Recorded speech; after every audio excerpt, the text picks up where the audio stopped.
میں جمعے میں پہلے بتا چکا، قبرستان جانے والے آداب کا خیال رکھیں۔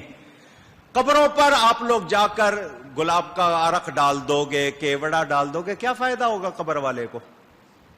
پوچھ رہا ہوں،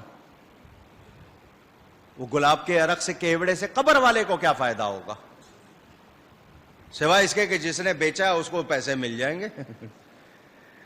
آپ کو ڈالنا ہے تازہ پھول ڈالیں، یا وہاں پر کوئی ٹہنی لگا دیں، جب تک وہ تازہ رہے گی، تسبیح پڑے گی، اس کا قبر والے کو فائدہ ہوگا۔ قبروں پر پاؤں رکھنا، روایت میں آتا آگ لگتی ہو، آگ میں پاؤں رکھ دے، لیکن مسلمان کی قبر پر پاؤں، اور ہم پھلانگتے ہوئے جاتے، نہیں جی میرے ابا کی قبر وہ آگے ہے تو میں تو وہاں جاؤں گا۔ وہ 50 قبریں پھلانگ رہا ہے، بجائے ثواب ہونے کے اچھا خاصا گناہ لے رہا ہے۔ قبر پہ نہیں پہنچ سکے کیونکہ ترتیب سے نہیں بنے ہوئے، تو فاصلے پر دروازے کے پاس کھڑے ہو کے فاتحہ کر لو، اصل چیز ایصال ثواب ہے، وہ پہنچ جائے گا۔ یا ایسا طریقہ ہو کہ تم قبروں سے بچتے ہوئے گزرو۔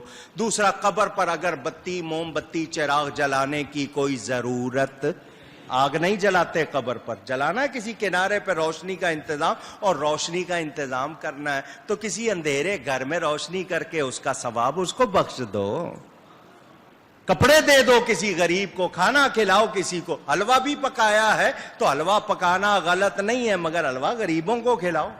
بھیجو گے تو اپنے آفیسر کے پاس، سسرال میں بیٹی کے، بس وہاں بھیجو گے، غریبوں کو نہیں کھلاؤ گے۔ اور یہ موقع ہے غریبوں کو کھلانے کے، ان کو کھلاؤ گے، ان کے دل سے دعا نکلے گی، وہی تو کام آئے گی۔